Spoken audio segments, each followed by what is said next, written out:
আসসালামু আলাইকুম। লারাবেল super hero সিরিজের দ্বিতীয় পর্বে আমি আপনাদের দেখাবো লারাবেলে ইএনভি ফাইল এবং কনফিগ ফাইল সেটআপ এবং এটার ইউজেস এবং কিভাবে আমরা একটা কাস্টম কনফিগারেশন ফাইল তৈরি করতে পারি এবং সেটা আমরা ইউজ করতে পারি আমাদের সিস্টেমে। সো লারাবেল ডকুমেন্টেশনে আমরা চলে আসবো হচ্ছে কনফিগারেশন এই মেনুতে।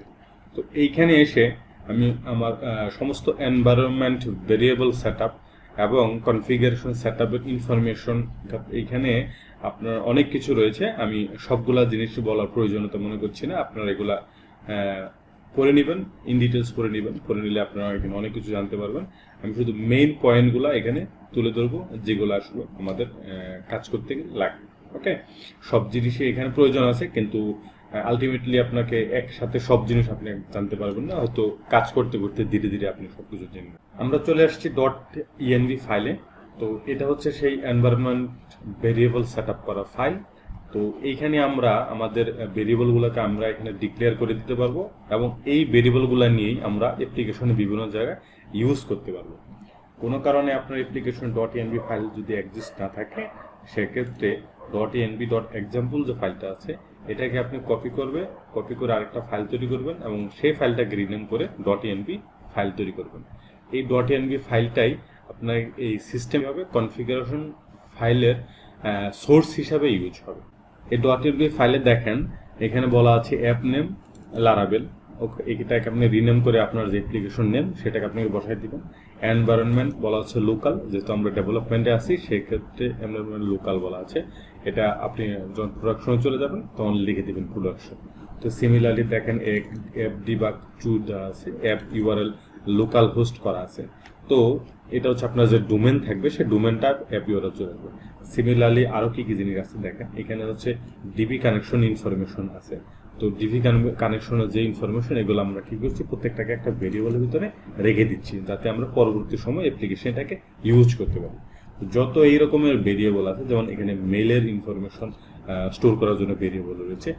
সিমিলারলি আপনার যদি আরো কোনো নতুন নতুন ভেরিয়েবলের প্রয়োজন হয় এর ভিতরে যে কোনো জায়গাতে আপনি ডিক্লেয়ার করে দিতে পারেন। যেমন আমি একটা লিখে দেখাচ্ছি। তো নতুন একটা ভেরিয়েবল আমি তৈরি করেছি abc = abc, আমি আমার অ্যাপ্লিকেশনে ইউজ করতে পারবো। তো যখনই আমি এই .env ফাইলে আমি এটাকে ডিক্লেয়ার করে দিয়েছি, এটাকে আমি আমার অ্যাপ্লিকেশনে গ্লোবালি অ্যাক্সেস করব। .env ভেরিয়েবলকে কিভাবে অ্যাক্সেস করব, তো আমরা এটা দেখানোর জন্য আমরা ডিরেক্ট রাউটে চলে যাচ্ছি। রাউটস থেকে web.php, তো এখানে চলে আসছি। আমরা এখানে সবগুলো দেখাবো। .env ভেরিয়েবলকে দেখার জন্য আমাদের একটি গ্লোবাল হেল্পার মেথড রয়েছে env। সো এই env মেথড ইউজ করি আমরা সেই env ভেরিয়েবলটাকে এখানে দেখতে পারবো। তো আমি যদি অ্যাপ নেমটাকে দেখতে চাই, সেক্ষেত্রে env এর ভিতরে অ্যাপ নেমটা বলে দিলে আমি সেটা দেখতে পাচ্ছি। আমি যদি ব্রাউজারে এসে লোকাল হোস্ট :8000 দিয়ে এখন রিফ্রেশ দিই, তাহলে আমি পেয়ে যাচ্ছি আমাদের অ্যাপ নেমটাকে পেয়ে যাচ্ছি। আমি যদি অ্যাপ ইউআরএলটাকে দেখতে চাই, তো আমি এখানে দিয়ে দিব হচ্ছে কপি করে অ্যাপ ইউআরএল।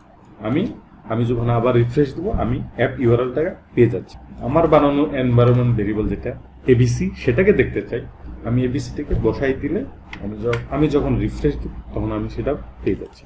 তো সিমিলারলি আমরা সবগুলা env ভেরিয়েবলকে আমরা env হেল্পার মেথডের মাধ্যমে পেয়ে যাচ্ছি। env ভেরিয়েবলে একটা ডিফল্ট ভ্যালু দিয়ে দেওয়া যায়। কোনো কারণে যদি env ভেরিয়েবলটা ওই env ফাইলে এক্সিস্ট না করে, তাহলে যাতে ডিফল্ট ভ্যালুটা আমি পেয়ে যাই, env ভেরিয়েবলের নেমের পরে কমা দিয়ে আমি ডিফল্ট ভ্যালুটা বলে দিই। এখন যদি আমি রিফ্রেশ দিই, আমি দেখতে পাচ্ছি আমাদের অ্যাপ নেমটা দেখাচ্ছে। কেন দেখাচ্ছে? কারণ হচ্ছে অ্যাপ নেমটা এখানে লারাবেল বলা আছে। আমি কোনো কারণে যদি এটা এখানে এক্সিস্ট না করে, আমি যদি এখন রিফ্রেশ দিই, কি দেখতে পাবো? হা দেখতে পাচ্ছি।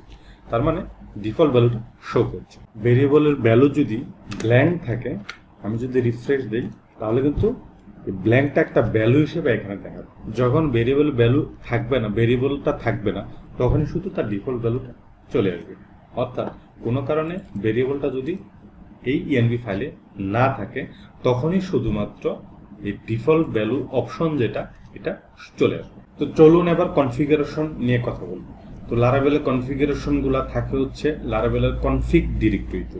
তো আমরা এখানে দেখতে পাচ্ছি একটি কনফিগ ডিরেক্টরি রয়েছে।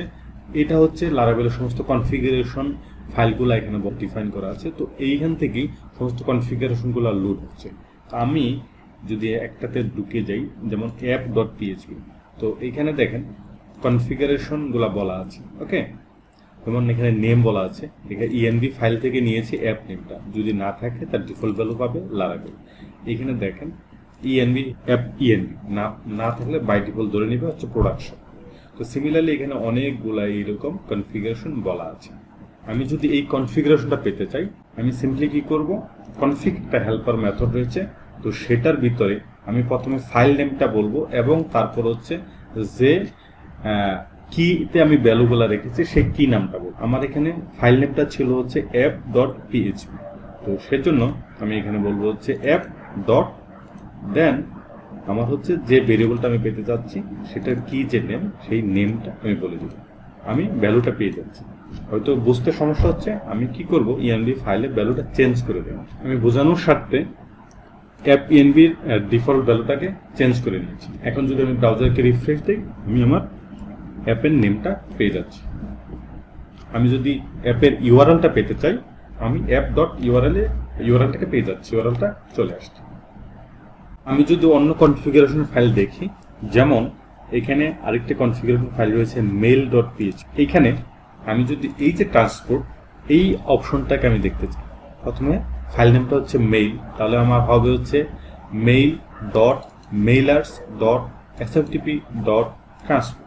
এখানে এসে আমরা দেখতে পাচ্ছি কিভাবে mail.mailers.smtp.transport দিয়ে আমি যদি এখন ব্রাউজারে দেখি, এখন ভ্যালুটা দেখতে পাচ্ছি। আমি যদি হোস্টটা দেখতে চাই, হোস্ট চেঞ্জ করে দিয়েছি, হোস্টটা দেখতে পাচ্ছি।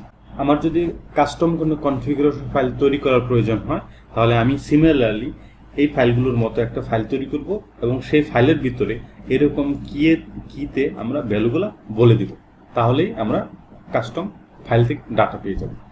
আপনাদের বোঝানোর সুবিধার্থে আমি একটা কনফিগারেশন ফাইল নিয়েছি, নাম দিয়েছি myconfig.php। সেইখানে আমি রিটার্ন করে দিয়েছি একটা অ্যারে এবং কি হিসাবে দুইটা কি আমি দিয়েছি, সেখানে হচ্ছে নেম এবং অ্যাড্রেস। তো এখন যদি আমি এই কনফিগ ফাইলটাকে অ্যাক্সেস করতে চাই বা এই ভ্যালুটাকে পেতে চাই, আমি কি করব, লিখব myconfig.name or myconfig.address। তো আমি এখন কনফিগ হেল্পার মেথডের ভিতরে myconfig.name, আমি যদি ব্রাউজারে রিফ্রেশ দেই, আমি ভ্যালুটা পেয়ে যাচ্ছি। আমি যদি অ্যাড্রেসটা পেতে চাই,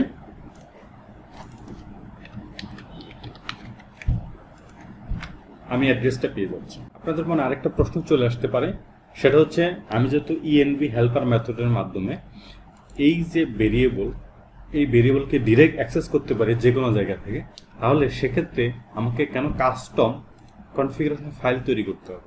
ইএনভি ফাইলকে যেহেতু আমরা সব জায়গাতে ইউজ করতে পারি, সেক্ষেত্রে এই ডিফল্ট ভ্যালুর যে অপশনটি, এইটা আমি সেট করতে পারবো না। কারণ যখন এই ভেরিয়েবলটাকে আমি কল দিব, আমি যখন ডিফল্ট ভ্যালু বিভিন্ন জায়গায় বিভিন্নটা দিয়ে দিব, তখন এক জায়গার ভ্যালুটা আরেক জায়গায় পাবে না, ডিফল্ট ভ্যালুটা পাবে না। তো সেক্ষেত্রে আমাকে এমন জায়গায় এটাকে রাখতে হবে যেন সব জায়গাতেই ডিফল্ট ভ্যালু সেম থাকে। সেজন্য আমি কি করব, আমার কাস্টম কনফিগারেশন ফাইল এখানে ডিক্লেয়ার করে রাখবো। ধন্যবাদ সকলকে। যদি কোনো প্রশ্ন থাকে, কোনো কিছু সাজেশন থাকে, অবশ্যই কমেন্ট বক্সে জানাবেন এবং ভিডিওটি ভালো লাগলে একটি লাইক দিবেন, আপনার মতামত জানাবেন কমেন্ট করে। আল্লাহ হাফিজ।